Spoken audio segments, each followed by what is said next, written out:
Saya Nuraisha binti Muhammad Kamal. Saya Nurul Nizam binti Abdullah. Kami daripada kelas BM2 akan membuat tugasan ketiga BMLB 1074 Sejarah Perkembangan Bahasa Melayu.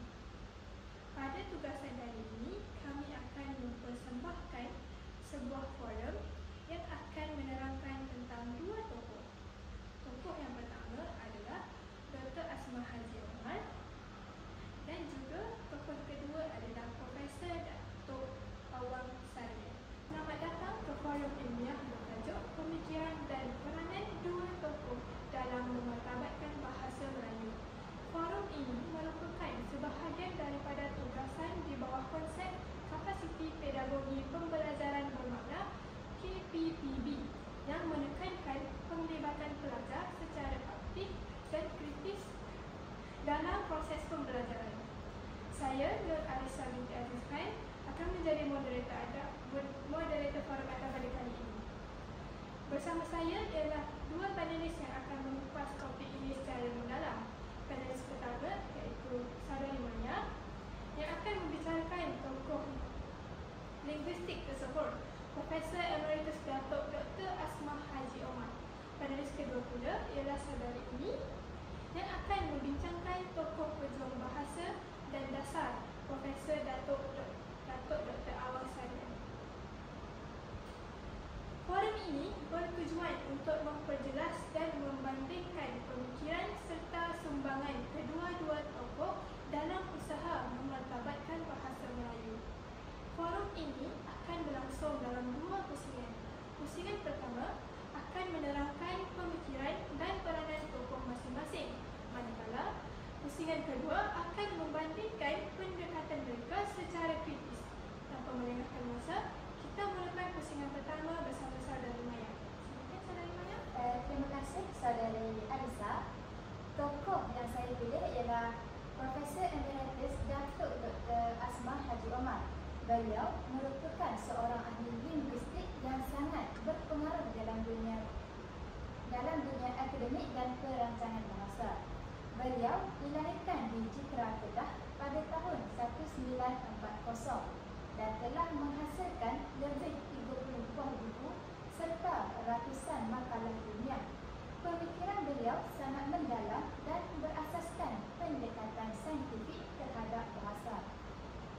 Beliau melihat bahasa bukan hanya sekadar alat komunikasi, tetapi sebagai sistem yang kompleks dan hidup. Dalam bukunya iaitu Susut Galur Bahasa Melayu 1993, beliau menelusuri sejarah dan perkembangan bahasa Melayu secara diakronik. Diakronik bermaksud melihat perubahan bahasa dari masa ke masa. Beliau menekankan bahawa untuk memartabatkan bahasa Melayu, kita perlu memahami akar dan struktur bahasa itu sendiri. Salah satu sumbangan besar beliau ialah dalam bidang Nahu. Melalui Nahu Melayu Mutakhir 2008, beliau menyusun semula struktur Nahu Melayu dengan pendekatan sistemik. Beliau tidak hanya meniru model barat, tetapi membina model Nahu yang sesuai dengan sifat bahasa Melayu.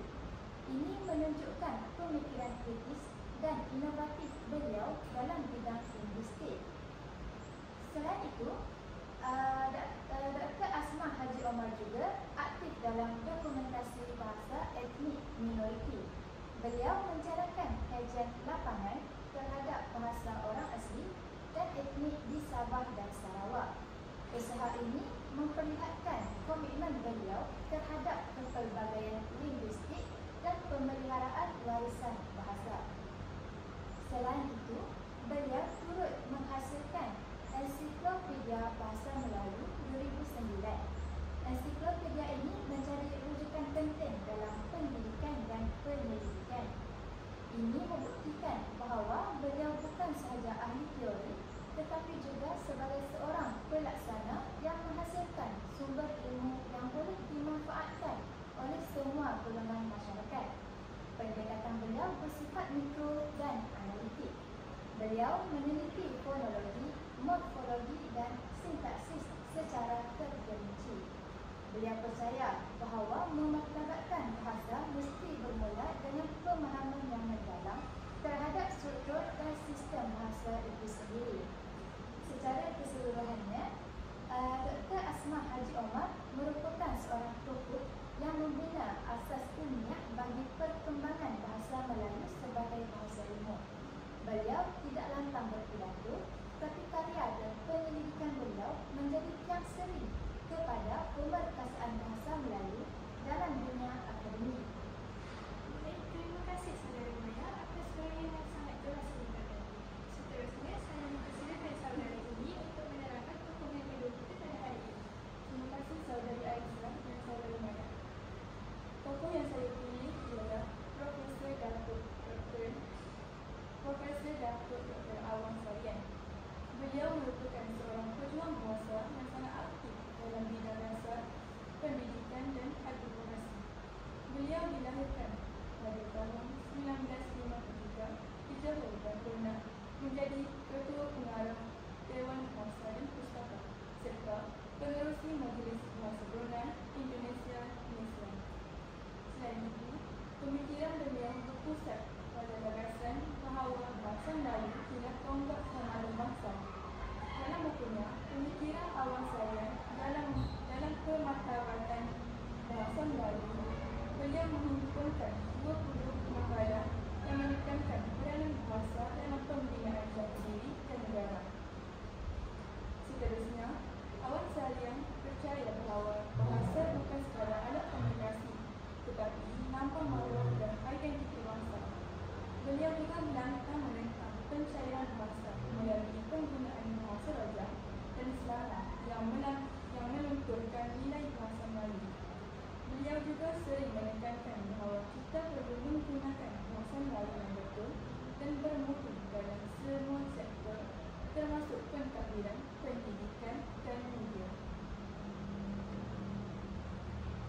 Selain itu, sumbangan beliau dalam pengumpulan dasar bahasa sangat besar. Beliau juga terlibat secara langsung dalam rangka dasar bahasa kebangsaan dan memperjuangkan pelaksanaannya. Beliau juga aktif dalam Majlis Antarabangsa Bahasa Melayu dalam memperjuangkan kedudukan bahasa Melayu sebagai bahasa serantau dan antarabangsa. Beliau juga menghasilkan karya seperti Bahasa Melayu sebagai bahasa ilmu yang menunjukkan bahawa bahasa Melayu mampu menjadi medium ilmu dalam berbagai bidang termasuk sains dan teknologi. Akhir sekali, pendekatan beliau bersifat makro dan ideologikal, iaitu beliau melihat bahasa sebagai alat pembinaan tamadun dan perpaduan bangsa. Beliau juga sering menyampaikan syarahan dan pidato yang membakar semangat masyarakat untuk mencintai dan memartabatkan bahasa Melayu. Jadi, secara keseluruhan, Awang Sarian ialah tokoh yang memperjuangkan pelaksanaannya dan pengiktirafan dalam bahasa Melayu dalam sistem negara. Beliau juga bukan sahaja berteori, tetapi juga bertindak melalui dasar dan advokasi yang berkesan. Baik, terima kasih saya ucapkan kepada saudara Maya dan juga saudara Bumi atas pencerahan yang sangat mendalam dan jelas itu sebentar tadi.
kedua pendekatan ini saling melengkapi.